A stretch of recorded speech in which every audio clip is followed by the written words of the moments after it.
La reducción de los homicidios sigue siendo una cuenta pendiente en Uruguay.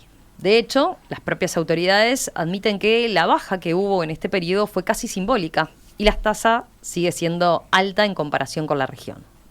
Sin ir más lejos, sobre fin de año se produjo una nueva ola de homicidios, un fenómeno ya recurrente en época de fiestas.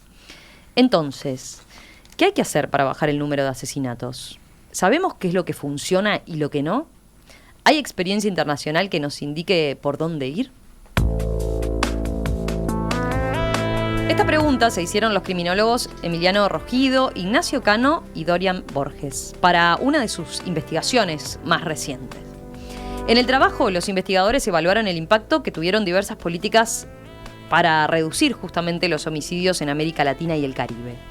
En base a eso, concluyeron cuáles de esos programas funcionan, cuáles no y cuáles son directamente contraproducentes. Vamos a profundizar en este trabajo que está muy interesante. Estamos con uno de sus autores, justamente con Emiliano Rogido, a quien hemos recibido en varias oportunidades, criminólogo, doctor y magíster en ciencias sociales. Emiliano, ¿qué tal? Bienvenido, un gusto tenerte por acá nuevamente. Buenos días, un gusto estar acá con ustedes. Emiliano, a ver, este estudio está realizado por brevemente vamos a comentar, ¿no? Por el Laboratorio de Análisis de la Violencia de la Universidad del Estado de Río de Janeiro. ¿Qué es este laboratorio? Bueno, es un centro de investigación de la Universidad del Estado de Río que se dedica a hacer diferentes tipos de estudios, a brindar cursos, a asesorar gobiernos, desde hace ya varios años, y es una de las casas en las que yo me formé. Yo hice la licenciatura en Sociología en la Universidad de la República en Uruguay, y luego cursé mis estudios de maestría y de doctorado allí, y también trabajé bastantes años desde ahí. Y en este caso es una investigación académica, desde ahí no tiene nada que ver, digo, porque tú has hecho investigaciones, por ejemplo, para el Ministerio del Interior, sobre la forma de medir los homicidios. Recuerdo, hemos hablado de eso en varias oportunidades. En este caso el Estado uruguayo no está involucrado. Este es un trabajo académico desde allí, desde Brasil. Sí, los estudios que hicimos acá recientemente fueron para uso del Ministerio del Interior, pero no fueron contratados por el Ministerio del Interior. Fueron investigaciones a través de un fondo compartido entre la Agencia Nacional de Investigación e Innovación y el Ministerio del Interior. De forma que no fue un encargo directamente a nosotros de un tema específico del Ministerio del Interior. Eso es importante decirlo. Bien. En este estudio Uruguay no tiene nada que ver. Incluso lamentablemente, no solamente porque no tiene nada que ver en la financiación o en el tema de investigación, sino que no tiene nada que ver porque no nos parece registro de Uruguay en un estudio que es muy comprensivo sobre lo que pasa en América Latina. Ya que lo mencionás justamente, ¿no? No es común que en América Latina haya evaluación sobre los programas que se aplican, ¿no? Y en nuestro país menos, ¿no? Eso ustedes lo dejan planteado en el estudio, en el trabajo. Exactamente. América Latina es la región más violenta del mundo en términos de su tasa de homicidios. Y sucede que la mayor parte de las evidencias que disponemos provienen del norte global. O sea, tendemos a replicar programas que funcionaron en Europa o en Estados Unidos. Sí, hay mucha transferencia directa de programas y, bueno, a veces mediada por agencias internacionales, ¿no?, que son financiadoras de este tipo de programas. Y bueno, nada garantiza que lo que funcionó en Copenhague vaya a funcionar en Medellín.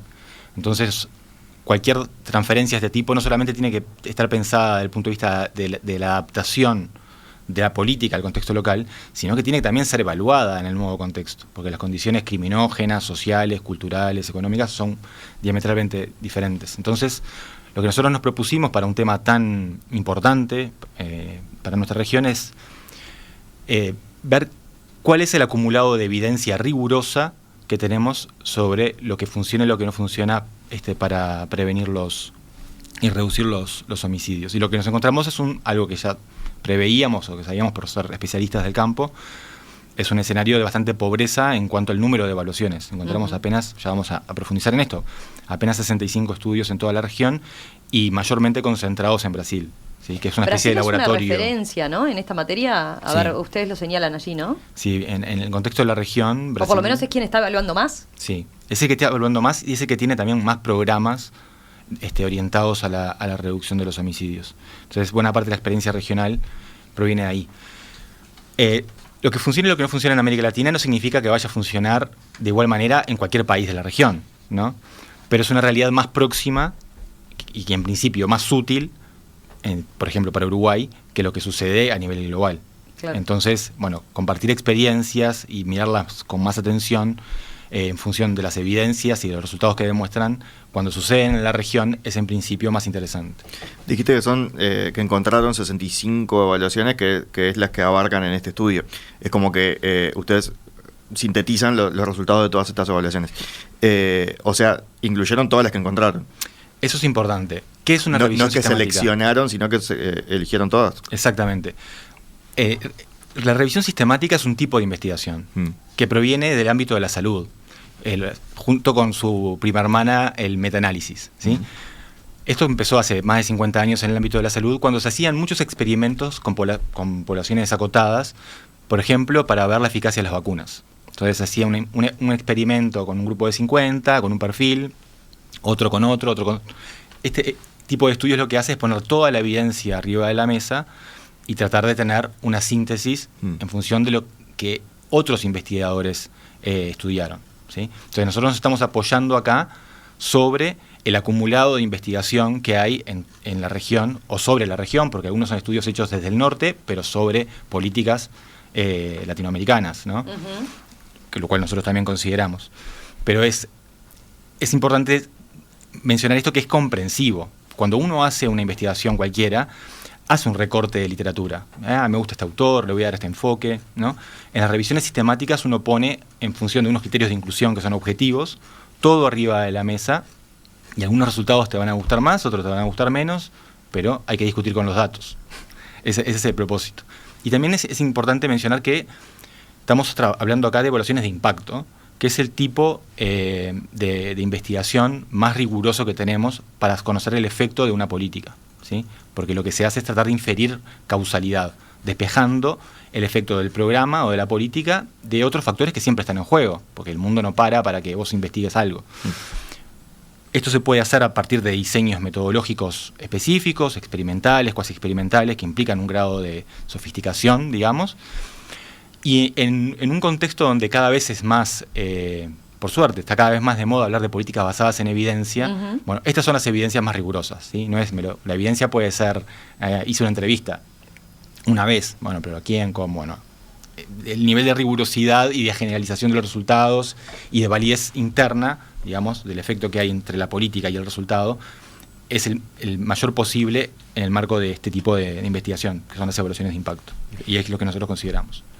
Desde el punto de vista metodológico, ¿te parece es necesario aclarar algo más? Digo, pensando en también, bueno, ustedes apuntan a o señalan cuál es en definitiva, hechas estas aclaraciones, el objetivo de la investigación. Ustedes han planteado que de alguna manera a veces se buscan recetas, ¿no? Hay una desesperación por buscar recetas y también hay ciertas limitaciones respecto a, bueno, tampoco no es que porque haya dado resultado en un lado, después vaya a dar resultado inmediato porque simplemente ustedes constataron que efectivamente un programa fue exitoso, ¿no? Sobre la metodología, sí. ¿Qué consideramos como criterio de inclusión? Bueno, que la variable dependiente, o sea, el resultado del estudio sea el número o la tasa de homicidios. Nos interesan programas de reducción de homicidios. Solo exclusivamente con ese foco. Con ese foco. Entonces, de reducir homicidios. Exactamente. Un programa que no funciona o que funciona, cualquiera sea el resultado, sobre los homicidios, podría tener eventualmente un efecto distinto sobre otras variables dependientes o variables de interés. Sí, reducir la piña también. Exactamente. Claro. Podría ser, o la percepción de inseguridad, etcétera. Nosotros acá nos estamos enfocando en los homicidios. Segundo criterio. Las evaluaciones deben considerar programas o intervenciones que haya podido medir su posible impacto en la reducción de los homicidios. O sea que queremos ver evaluaciones de impacto y de programas. O sea, no queremos ver la relación entre la estructura demográfica de la población y los homicidios, claro, sino que estamos hablando de programas que tienen un comienzo, un fin, que implican un conjunto de actividades interconectadas con el objetivo de tener un resultado. Y tercero, el diseño debe tener un mínimo de validez interna o de rigurosidad, lo que hablábamos de que son diseños experimentales o cuasi experimentales. Esos fueron los criterios con los cuales nosotros decidimos incluir o excluir los estudios. Perfecto. Vayamos ahora enseguida a los puntos, ¿no? A ver, hechas todas estas aclaraciones metodológicas y enfocado, digamos, el objetivo de la investigación, apuntemos a alguno de los aspectos que ustedes relevan, ¿no? Militarización. A ver, el programa evalúa 11 estrategias que se han implementado, ¿no? Veamos alguna de ellas, empezando por esta, que es capaz una de las más conocidas del menú y que se repite en varios países. La militarización de la seguridad pública. Esta estrategia para ustedes, directamente dicen, es contraproducente. Es decir, no solo no reduce los homicidios, sino que además los aumenta. ¿Podemos explicar por qué? ¿Qué ocurre cuando se va por la militarización? Sí, una cosita previa antes que me parece que es importante. Nosotros lo que estuvimos... elaboramos un juicio no sobre cada programa en particular, si bien en el estudio hay información específica de cada programa en particular, sino sobre los tipos de programa, ¿sí? Que son programas relacionados por aire de familias, digamos. Una intervención que es parecida, que busca de la misma manera un mismo resultado, fueron agrupados. Y los programas fueron categorizados en 5 categorías. Los tipos de programas funcionan cuando reducen los homicidios, en los contextos que fueron evaluados al menos. Son promisores cuando hay evidencia de que podría disminuir los homicidios, pero esa evidencia todavía no es determinante, ya sea porque es escasa, hay pocos estudios, o hay resultados contradictorios en algunos casos. Hay 4 evaluaciones que muestran que sí, pero hay un par que no. No funciona cuando no se demuestra ningún efecto entre la política o el programa y los homicidios. Contraproducente cuando se generan efectos negativos, ¿sí? Es decir, hay un aumento de la violencia a partir de la política o del programa, y sin resultado concluyente. O sea que no podemos afirmar nada debido a la escasez de evidencia evaluativa, o que los resultados son contradictorios pero con la misma proporción para decir una cosa y otra. En estas 5 categorías agrupamos los diferentes tipos de programa. La militarización es uno de los tipos de programa que nosotros encontramos como contraproducentes, junto con el descabezamiento de grupos criminales, ¿sí? El primero implica la utilización de fuerzas militares en funciones de seguridad pública, patrullaje militar, por ejemplo. Y la segunda, el descabezamiento de grupos criminales, implica la eliminación o incapacitación de los líderes o cabecillas de grupos criminales. Ahí volviendo al primer punto, ¿no? Al despliegue militarizado de la seguridad pública.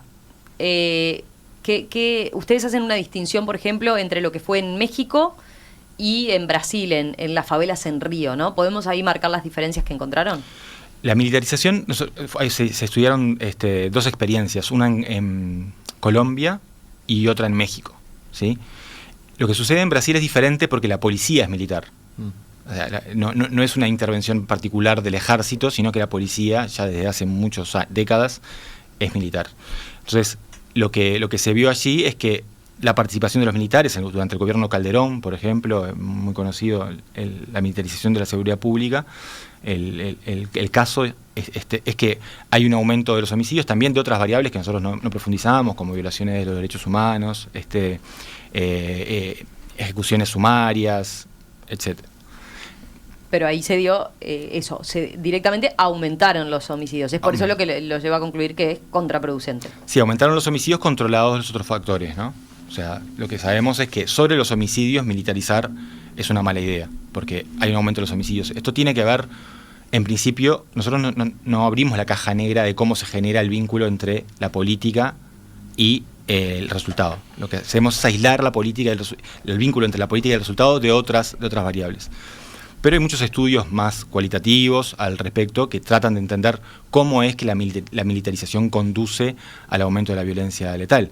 Y bueno, hay muchos elementos allí. Por ejemplo, uno tiene que ver con la falta de controles, ¿sí? El uso del ejército implica la reducción o eliminación de los controles sobre el uso de la fuerza en materia de seguridad pública. Otro elemento tiene que ver con la falta de preparación que tiene el ejército para desempeñar este tipo de función. La policía es un cuerpo que está formado para ese objetivo.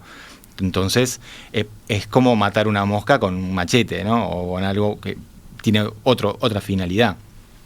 Y luego también, bueno, se ven diferentes problemas vinculados a el tipo de interlocución que vos proponés con los grupos criminales. O sea, cuando vos entrás y propones un diálogo, digamos, una interlocución bélica, los grupos criminales van a reaccionar de la misma manera. Ese es el tipo entienden, interpretan que tienen que estar a ese nivel. Están exigidos para sobrevivir, a armarse mucho más Y eso genera un aumento de la violencia con las fuerzas públicas y entre los grupos también, que pasan a estar con esteroides. Claro. Pero diferenciabas el caso de la policía militarizada, como es la de Río de Janeiro, famosamente violenta, ¿no? Incluso casos ahora con hinchas de Peñarol y demás, ¿no? De otros clubes también.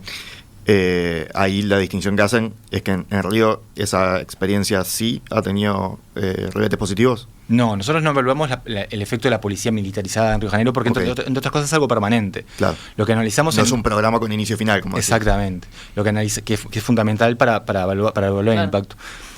Lo que evaluamos sí en Río es el efecto de las UPPs, de las unidades de policía pacificadora, que fueron una iniciativa muy sonada en vísperas de los Juegos Olímpicos y la Copa del Mundo, y que implicó, a diferencia de lo que tradicionalmente sucede, que es la entrada episódica de la policía, tipo tropa de élite, las oyentes se pueden hacer una idea, episódica en operativos de guerra, a matar o a morir y a salir de las favelas, contrariamente a eso, que ilustra la idea de la guerra a las drogas, ¿no? Lo que se hizo con las UPPs fue asentar a la policía en el territorio. Tuvo un procedimiento para que la policía permanezca en el territorio con una vocación comunitaria o de proximidad.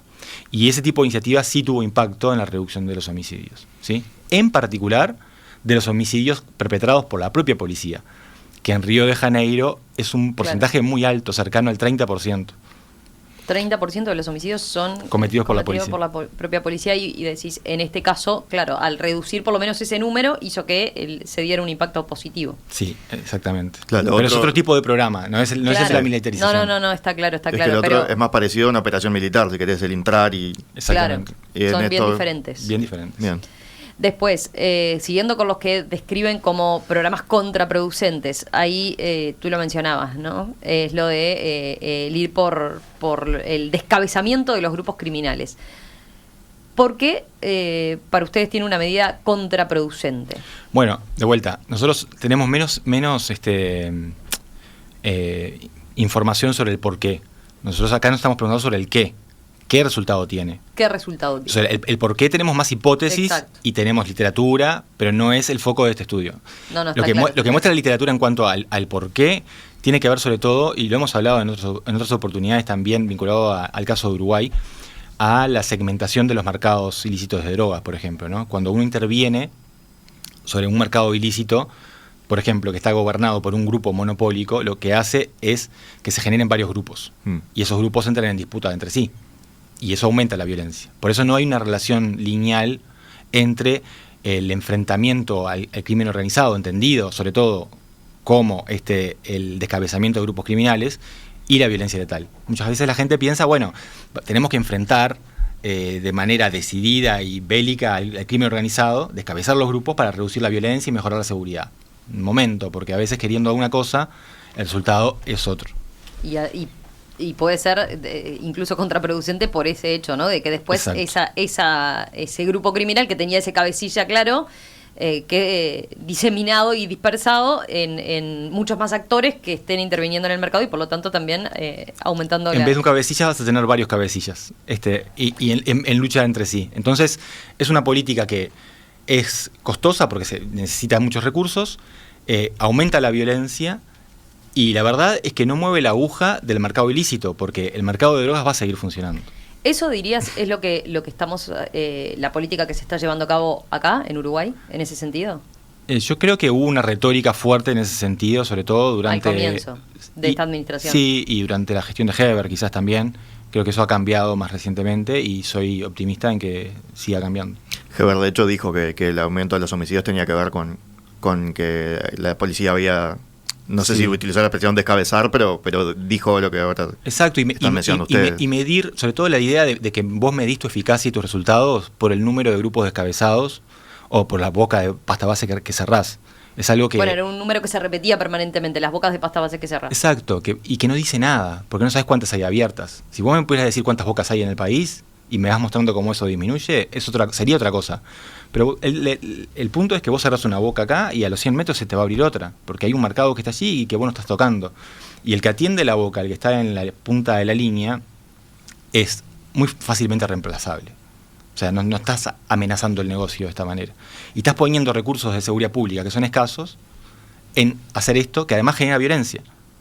Entonces, no significa que tenemos que decir que, bueno, liberamos todo, no hacemos nada en relación a las drogas. Hay que hacer otras cosas. Bueno, yo te iba a preguntar eso, porque puede quedar la idea de decir, bueno, entonces si no tenés que ir por los cabecillas, es como que hay como un acuerdo tácito de dejar hacer y eso va a por lo menos no aumentarte el número de homicidios. No, lo que hay que hacer son cosas diferentes y tener en cuenta que diferentes objetivos de política de seguridad necesitan diferentes políticas. Muchas veces tenemos la idea de que la seguridad pública es una cosa sola y que se resuelve de una única manera, que es más policías en la calle, penas más altas y cárceles cada vez más voluminosas. Esa es la receta del fracaso que nos ha traído hasta acá y es algo que el mundo ya ha aprendido que no funciona ya hace varias décadas. Entonces no podemos seguir insistiendo con esta misma fórmula. El crimen organizado es un problema, o tiene muchos problemas ahí adentro, digamos que para atender la violencia es otro problema, no se va a atender todo de la misma manera y sobre todo no se va a atender ni una cosa ni la otra descabezando grupos criminales. Gastón, ¿estás mirando mensajes ahí?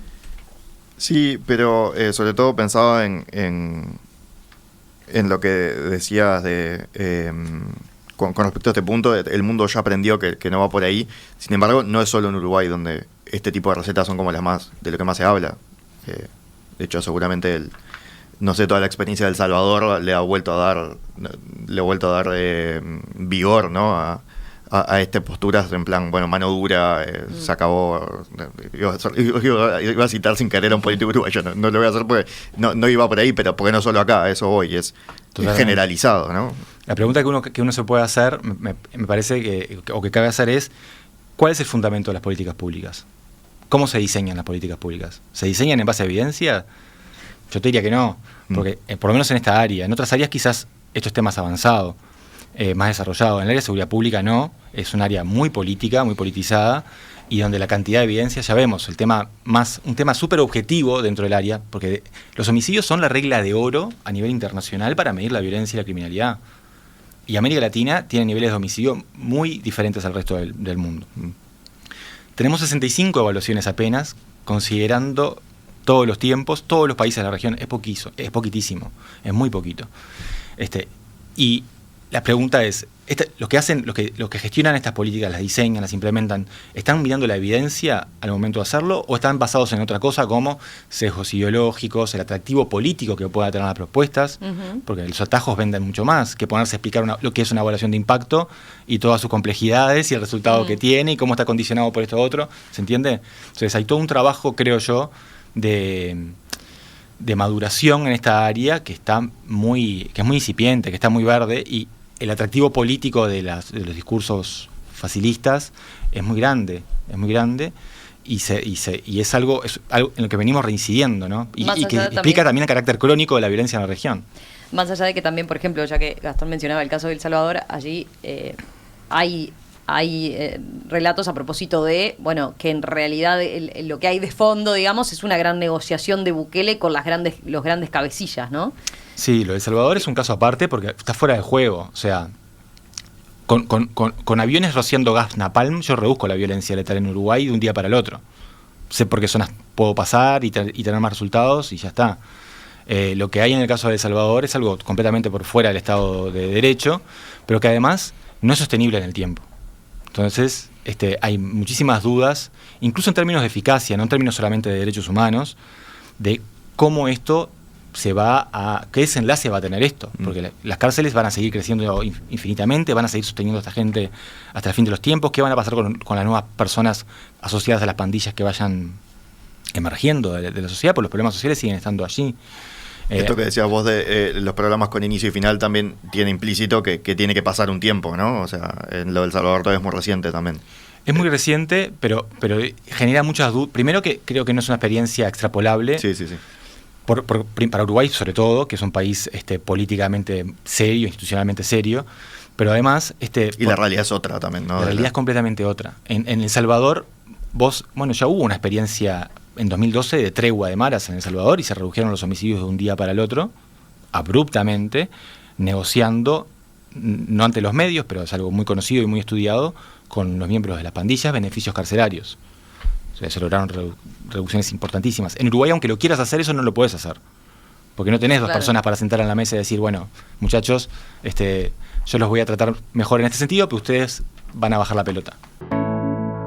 Enseguida continuamos conversando con Emiliano Rogido, criminólogo, doctor y magíster en Ciencias Sociales, uno de los autores de esta publicación académica. ¿Qué funciona para reducir homicidios en América Latina y el Caribe? Una revisión sistemática de la evaluación de las evaluaciones de impacto.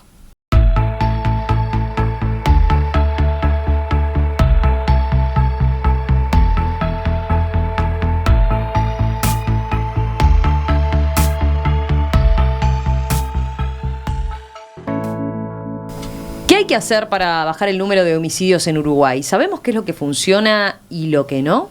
¿Hay experiencia internacional que nos indique por dónde ir? Estas preguntas se hicieron los criminólogos Emiliano Rogido, Ignacio Cano y Dorian Borges para una de sus investigaciones más recientes. En el trabajo, los investigadores evaluaron el impacto que tuvieron diversos programas para reducir los homicidios en países de América Latina y el Caribe. En base a eso, concluyeron cuáles de esos programas funcionan, cuáles no y cuáles son contraproducentes. De eso estamos conversando esta mañana con Emiliano Rogido, uruguayo, criminólogo, doctor y magíster en Ciencias Sociales. Gastón. Emiliano, si descartamos entonces la militarización de la seguridad pública, en el entendido, de que estas evaluaciones no solo muestran que no funciona para bajar los homicidios, sino que al revés es contraproducente, podríamos decir, el remedio es peor que la enfermedad, usando una terminología más ¿cómo decirlo? Cotidiana, de la calle, iba a decir. Con respecto al despliegue policial, entonces, ¿qué es lo que funciona? Ustedes hablan del patrullaje, ¿no? Bueno, con respecto al despliegue policial, lo que ha mostrado mejores resultados es la presencia de patrullaje policial en las áreas de alta incidencia de homicidios. Acá es importante hacer un comentario, ¿no? Los homicidios ocurren de manera concentrada en ciertos territorios. Las zonas de calor. En las zonas calientes. Esto pasa en todos lados. Entonces, nosotros ya podemos saber, contrariamente a lo que la gente cree, que los homicidios son una cosa azarosa, irracional e imprevisible. Los datos muestran lo contrario y los estudios muestran lo contrario. Sabemos dónde van a ocurrir los homicidios, sabemos el perfil de las personas involucradas, hombres, jóvenes y pobres, y sabemos en qué momentos ocurren más los homicidios o hay más probabilidad de ocurrencia de homicidios, en términos de meses del año, en términos de días de la semana y de franja horaria. O sea que el espanto no hay que perderlo, pero la sorpresa frente a las olas de homicidio, por ejemplo, ya habría que empezar a perderla para abordar con más seriedad el asunto y superar la sorpresa. Con el patrullaje policial sucede que estas zonas que son más vulnerables a la violencia letal son zonas vulnerables en términos generales. Tienen diferentes problemas. Tienen goteras, problemas de salud, falta de acceso a la educación, falta de acceso al trabajo y falta de acceso a los recursos de seguridad, que es algo que no se dice habitualmente. Sí, cuando pensamos en vulnerabilidades no pensamos en eso. Exactamente, no pensamos en eso. Y lo que sucede... Perdón, ¿pero qué sería falta de acceso a recursos de seguridad? Y por ejemplo, si vos pensás que tu principal recurso de seguridad es la policía, son los efectivos policiales, bueno, la mayor parte de los recursos, las cámaras y los efectivos policiales, la mayor parte van a estar alocados en Avenida y el Sur. Claro. En la zona de gente influyente, donde el riesgo es a que pierdas el celular, pero no la vida. ¿Sí? En la zona donde el riesgo mayor es a que pierdas la vida, la policía no está. O está mucho menos. Y no hay cámaras. Y no está para el Estado para cuidarte en un sentido amplio, pero en particular en un sentido vinculado a la seguridad pública. Entonces, lo que ha mostrado tener resultados es la presencia policial en las áreas de alta incidencia. No como sucede habitualmente ahora, de que se pone caliente Villa Española o cualquier otro barrio, no quiero decir ninguno en particular, y hay operativos y están una semana y luego se van. Porque eso sí que no funciona, ¿sí?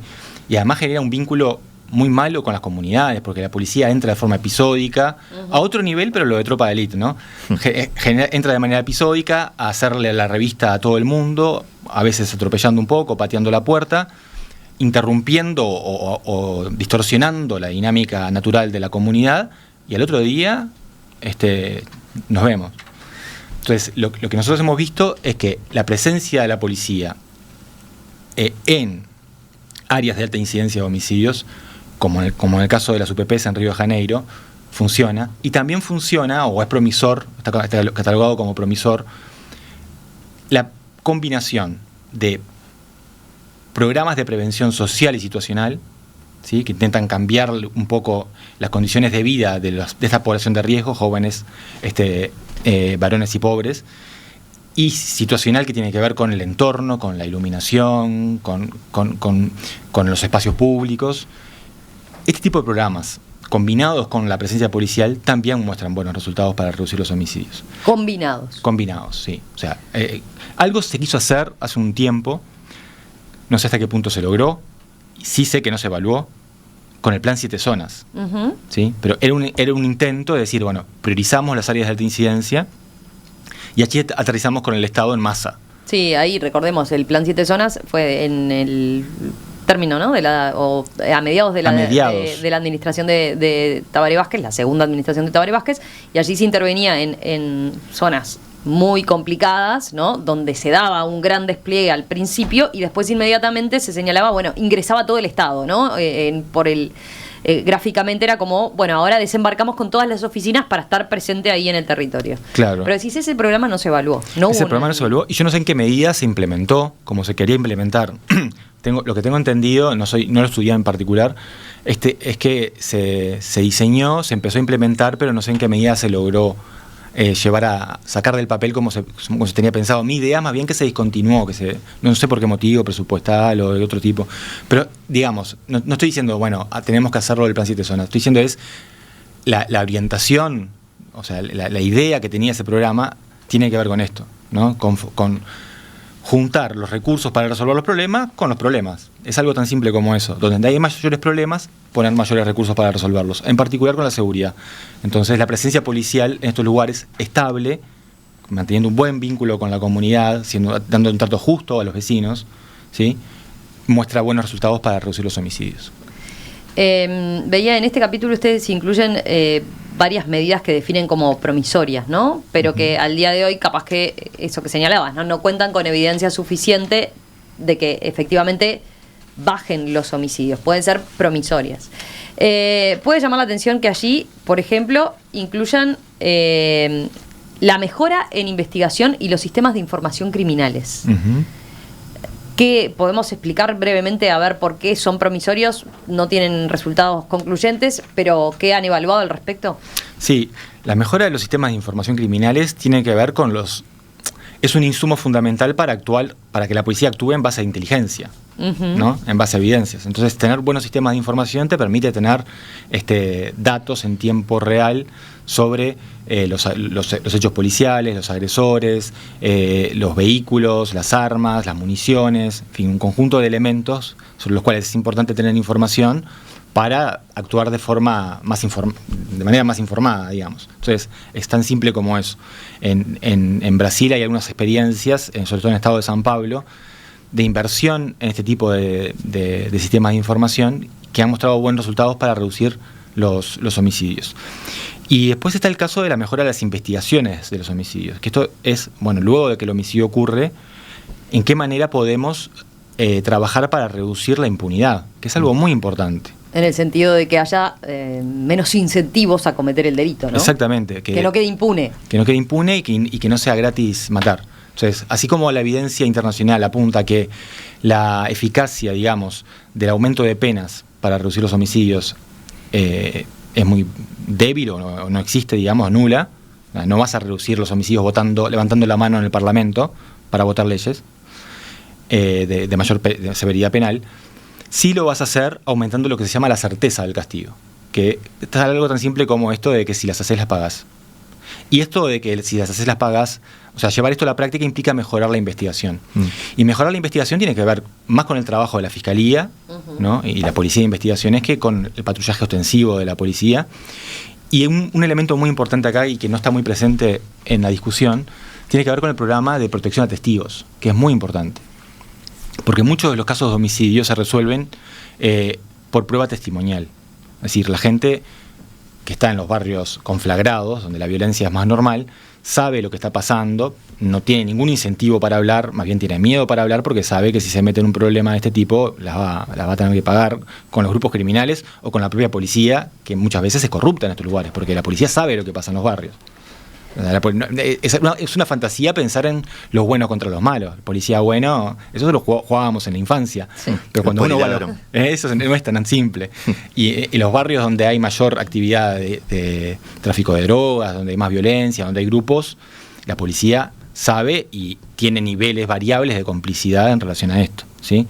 Entonces, es muy difícil que vos aportes información que vos tenés para que ese caso se resuelva penalmente. Cuando vos tenés un programa de protección de testigos y atención a las víctimas, en este caso no las víctimas de los homicidios, porque no pueden hablar, pero sí a los familiares de las víctimas, que muchas veces tienen información y que muchas otras veces van por la justicia por mano propia. Porque cuando te sentís indefenso, te mataron a un familiar, vos querés hacer justicia. Entonces se despiertan, se activan ciclos de venganza que son complicados. Esto se puede desactivar en alguna medida con un buen programa de protección de testigos y de atención a las víctimas, que es hoy, por ejemplo, una de las dependencias de la Fiscalía que requiere mayor desarrollo. Requiere mayor desarrollo porque, a ver, sabemos que hay una línea de trabajo allí. Ahora, permanentemente, cuando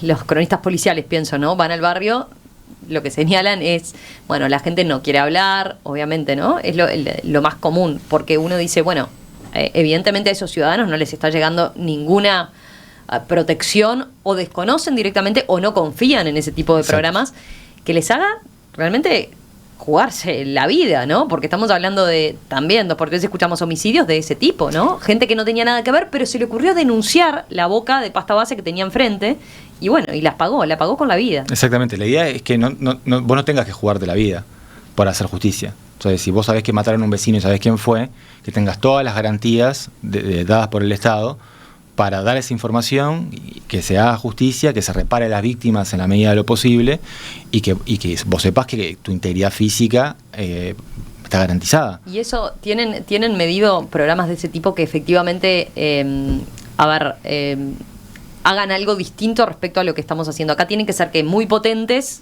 y muy bien comunicados, de forma que den garantías. Sí, no sé, no he estudiado lo que se está haciendo acá en profundidad. Les recomiendo hablar o escuchar algunas entrevistas recientes también de Mariela Solari, sí, claro, que está encabezando ese equipo de investigación. Yo he evaluado en primera persona, digamos, una experiencia en Honduras, en Tegucigalpa y en San Pedro Sula, de un programa de este tipo.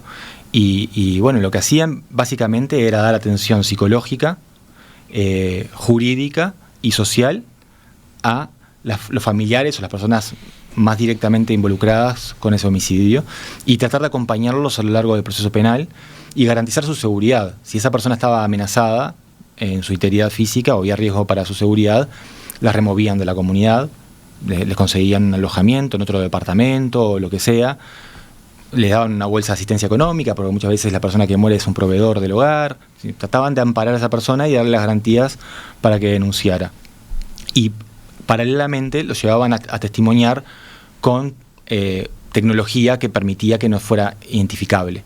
Distorsionadores de voz, etcétera. Hay muchos artefactos en ese sentido y programas que también permiten un testimonio diferenciado frente al juez, ¿no? Preservando cuando se justifican como en estos casos, preservando el anonimato de los testigos. Pero evidentemente se requieren muchos recursos, ¿no?, para un programa de ese tipo, para desplegarlo, de la magnitud de lo que se necesitaría. Exactamente. Entonces es muy interesante lo que vimos en Honduras, porque además estas personas funcionaban luego como una red de inteligencia y de informantes del Estado en las comunidades, ¿no? Porque los juicios demoran un tiempo. En el caso de Honduras eran en promedio 2 años.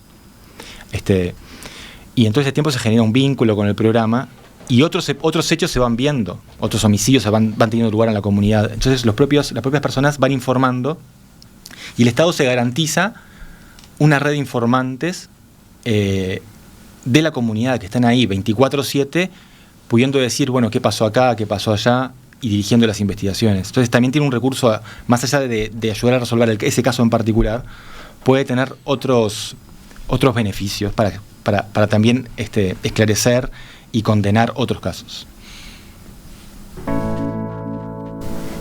Un punto que podemos agregar en esto que estamos diciendo sobre mejorar los índices de aclaración de los homicidios para combatir la impunidad, y vos, ahora no recuerdo la expresión que usaste, pero la de sentir que no es gratis matar, creo que dijiste.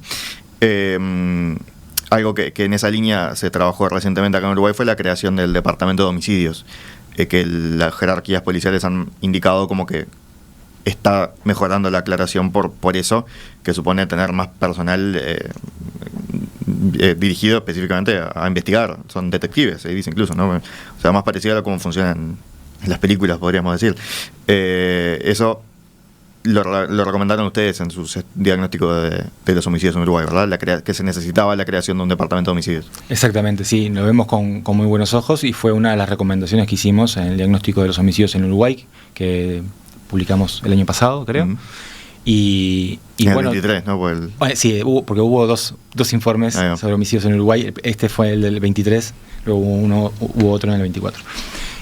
Y también implica especializar a la policía en investigación de homicidios, pero también generar equipos de trabajo con los fiscales. Los fiscales son los que dirigen la investigación. Entonces, generar un vínculo de confianza y ya cierta familiaridad, digamos, entre los fiscales y equipos de policías ayuda mucho a trabajar, ¿no? Es más fácil trabajar con un equipo que conoces que un equipo que no conoces. Entonces, trabajar siempre con los mismos, ¿no? Sí. Hay más cosas para hacer. Yo, por ejemplo, no sé, no me quiero desviar, pero soy partidario de la creación de un cuerpo de policías de investigación especiales para investigar los casos de corrupción policial, que también están apareciendo en Uruguay, y que necesitamos tener, más allá de una oficina de asuntos internos de la policía, una investigación sin conflictos de interés, ¿sí? Todo lo que sucedió recientemente en este periodo de gobierno, con el caso Astesiano, con tantos otros, con lo de Penades, que también hubo policías involucrados, necesita una investigación a fondo. En otros países, las soluciones son variadas. En otros países estos cuerpos dependen, por ejemplo, de la Fiscalía. Son cuerpos pequeños de investigadores de la Fiscalía que investigan casos o de alto impacto público, por ejemplo, que involucran a autoridades del Ejecutivo, por decir algo, o a la propia corrupción policial. Entonces, creo que en materia de investigaciones hay pasos para dar, pero lo que se avanzó fue en la dirección correcta. El conflicto de interés, decís que un policía investiga a sus investigando, colegas, claro. o a su jefe, o a los jefes de su jefe. Enseguida continuamos con Emiliano Rogido conversando de estos temas, de esta investigación académica en particular. Bueno, ¿qué pasa con la eficiencia, la eficacia de programas que apuntan a la reducción de armas, al porte de armas? ¿Qué pasa con la venta de alcohol, con programas sociales en particular? Bueno, enseguida volvemos con estos puntos. Seguimos conversando esta mañana aquí en la entrevista central con Emiliano Rogido, criminólogo, doctor y magíster en Ciencias Sociales, a propósito de esta reciente investigación de la que él es coautor, que apunta a evaluar qué programas han dado resultado y cuáles no en América Latina y el Caribe en torno a poder bajar los homicidios. Gastón, estás mirando los mensajes, pero si querés pasamos a alguno de los otros puntos, ¿te parece? Sí, porque hay una cantidad de mensajes, que muchos muy interesantes, pero que capaz que nos sacan un poco de este estudio que es específicamente sobre homicidios y su evaluación en otros países, ¿no? Que ahí hay un asunto pendiente que tenemos en Uruguay, que es la circulación de armas. No sé cuántos lo tienen tan claro de la cantidad de armas que hay en Uruguay, pero que es muy importante per cápita. Y bueno, ha habido varias propuestas de reducir esa circulación, ninguna muy contundente. Hay una correlación directa, según esta evaluación, este análisis sistemático que han hecho ustedes, hay una correlación entre la circulación de armas en la población y la cantidad de homicidios. Sí, con los homicidios la relación está bastante probada a nivel internacional. Y nosotros lo que vemos es que en relación a las armas hay diferentes tipos de programas que se pueden llevar adelante y que muestran diferentes tipos de resultados. Uno de los programas es el de la entrega voluntaria de armas. Ese dicen no funciona. Ese no funciona. O sea, se ha implementado en Argentina y en Brasil, y lo que implica es entrega voluntaria de un arma, que suele ser un arma vieja, en mal estado, entregada por parte de alguien que no piensa usarla, a cambio de un beneficio económico, pecuniario, una bicicleta o lo que sea. Eso puede tener resultados sobre la conciencia pública y más indirectamente a largo plazo sobre los homicidios, pero en el corto plazo para reducir homicidios no produce resultados. Casi una banda está aumentando su poder de fuego para protegerse de la policía, lo que decíamos antes, no van a ir a entregar esas armas. Esas armas no van a ser entregadas. Entonces se recogen armas que de bajo impacto letal, y por parte de personas que no piensan usarlo. Muchas de estas armas ni siquiera funcionan.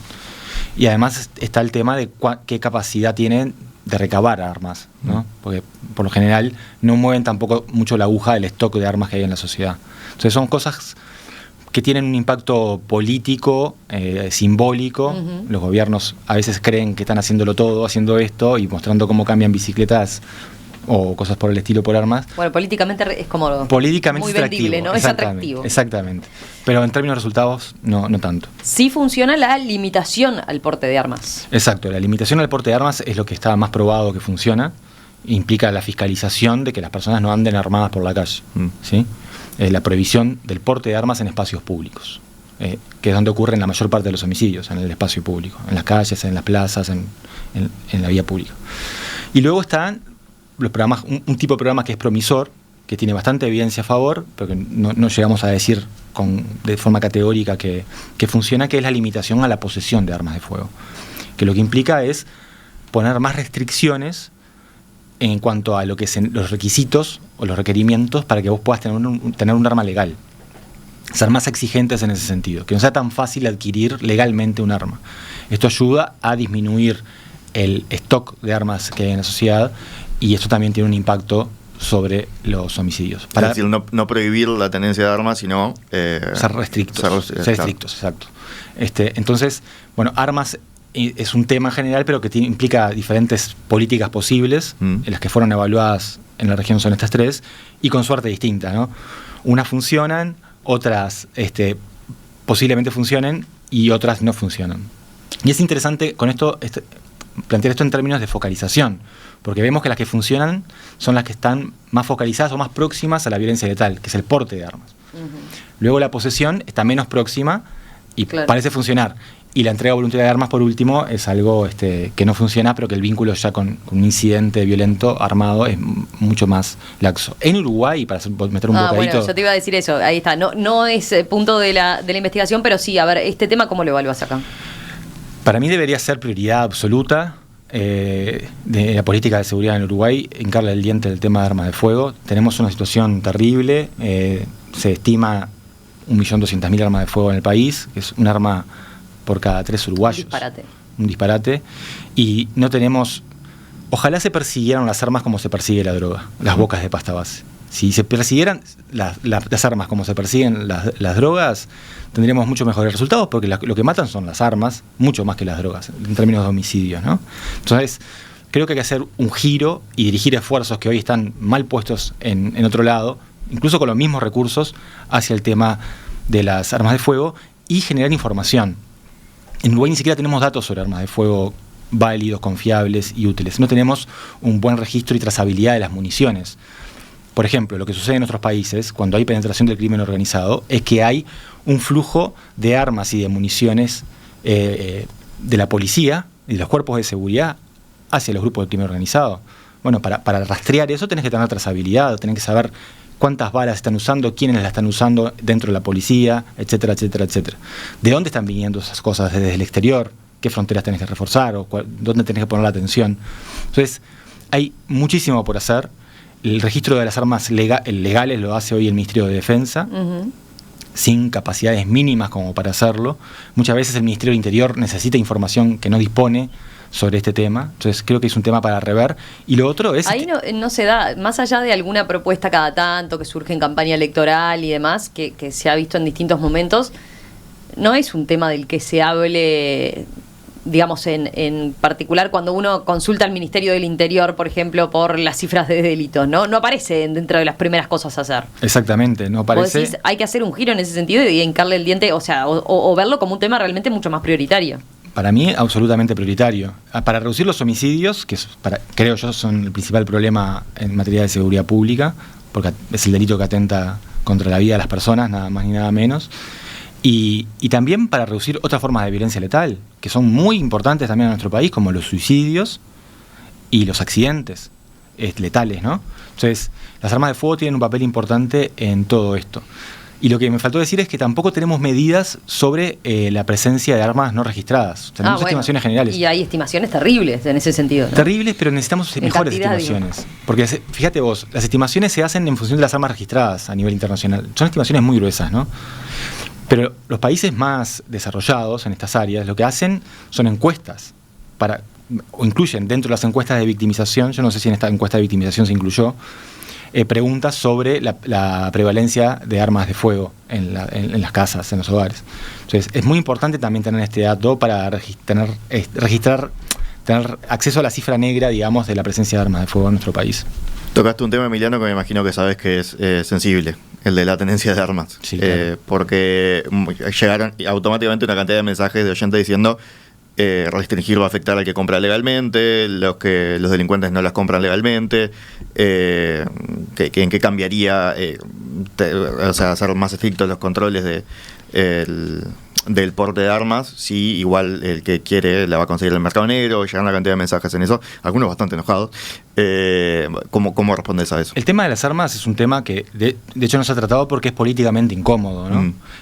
Hay una ley relativamente reciente, ¿no? Creo que no está instrumentada o algo así, pero tanto por parte de sectores más liberales que apuntan al derecho de los ciudadanos a defenderse a sí mismos cuando el Estado no los defiende, como parte de sectores de izquierda, de algunos sectores de izquierda que creen en la revolución armada o por lo menos en tener la posibilidad de defenderse ante una tiranía, una dictadura, etcétera. Bueno, se ve con cierta tolerancia el hecho de que la población esté armada.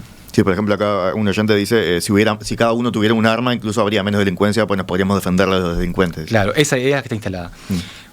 La diferencia o el límite que hay entre las armas legales y ilegales existe, no hay que desconocerlo, pero las fronteras son porosas, ¿sí? Entre otras cosas porque las armas se roban.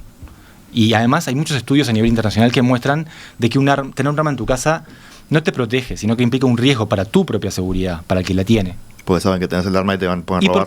Y porque si vos sacas un arma te van a matar, si pueden. Porque es una amenaza directa a la vida de quien está entrando a robar a tu casa, por poner una situación en particular. Entonces, la discusión política sobre este tema tiende a darse en términos de barricada entre arma sí y arma no.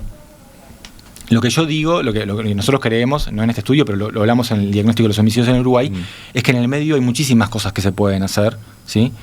Sin llegar al 0,1 de las armas, en términos de fiscalización de las armas de fuego, de registro de las armas de fuego, en fin, y de quitar las armas de fuego ante situaciones que son de alto riesgo, como por ejemplo los casos de violencia doméstica.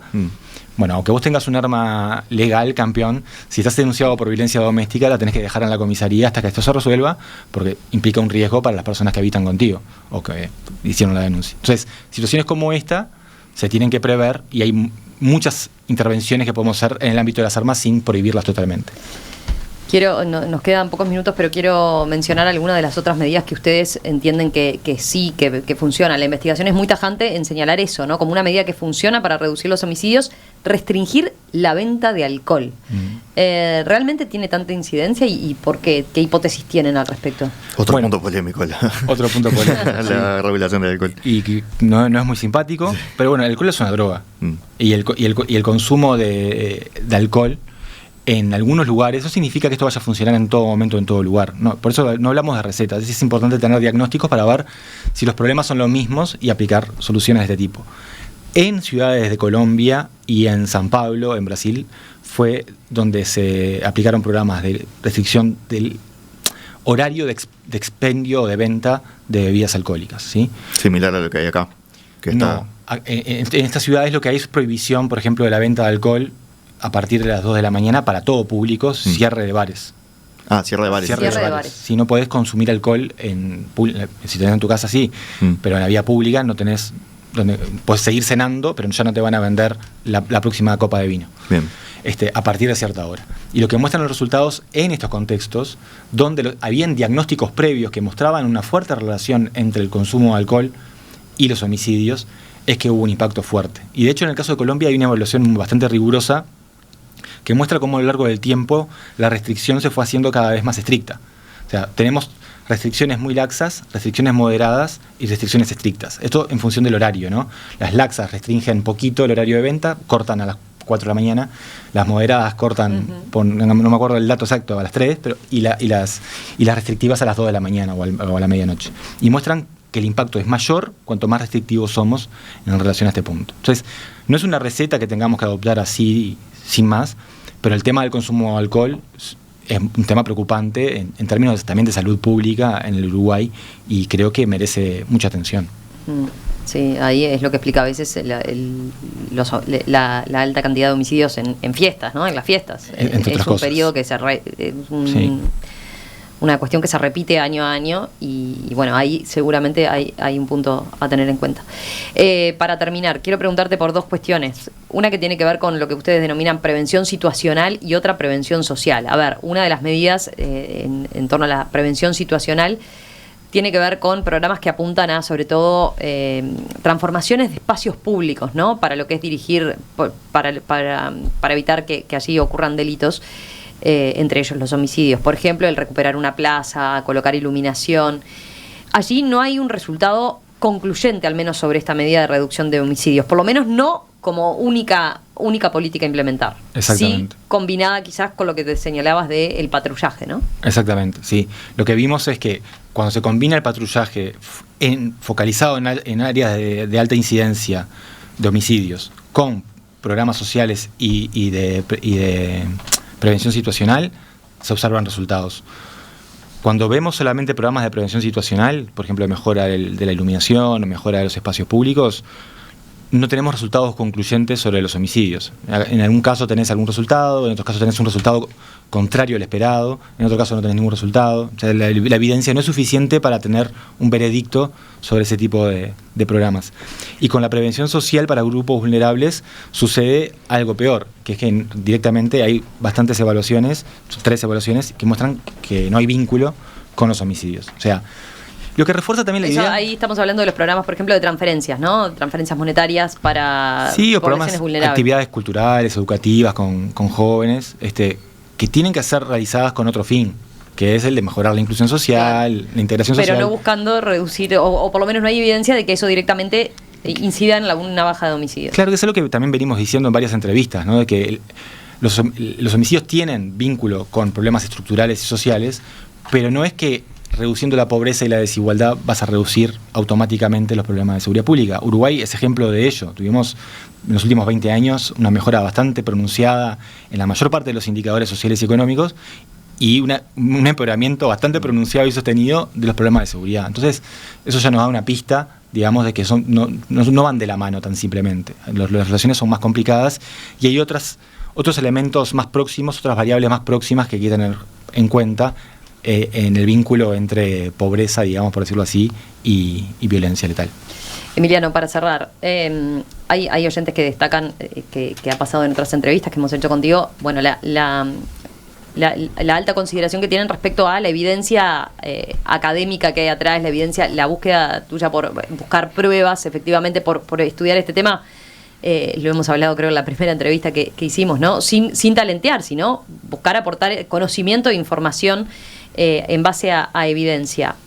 Mi pregunta es, teniendo en cuenta el tema central, que es la seguridad pública hoy en día, con la complejidad que tiene, ¿has tenido conversaciones? ¿Hay interés de parte de las autoridades ahora en las salientes, pero sobre todo las entrantes, en este tipo de investigación?